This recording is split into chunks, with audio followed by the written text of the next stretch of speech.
Tashmë Edi Rama duke kërkuar lirimin e Erion Veliajt, pra që Erion Veliajt të ndiqet në gjendje të lirë, do të krijojë një precedent ku zyrtarët e shtetit, kur akuzohen për korrupsion, të mos ndiqen në paraburgim, por të ndiqen liri, dhe këtu e lidhe me Belinda Ballukun.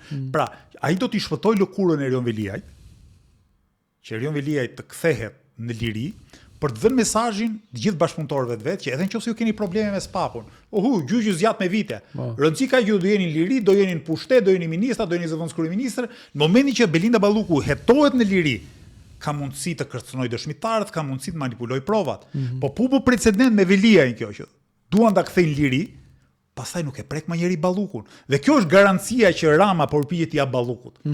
Pra, Rama mund mos e shpëtoj dot nga një hetim apo nga vendimi ku mund të merret pas 5 vitesh Ballukun, se kjo varet shumë nga sa pavarur do të jetë prokurori apo gjykatësi. Mirë, po mundet ta shpëtoj në këtë kuptim. Të hetohet në liri, të hetohet në pushtet, që praktikisht do thotë mos hetohet, se nëse ti vazhdon ti je aq i pushtetshëm. Kush do merret me ty? Cili dëshmitar do guxojë të flas kundër teje?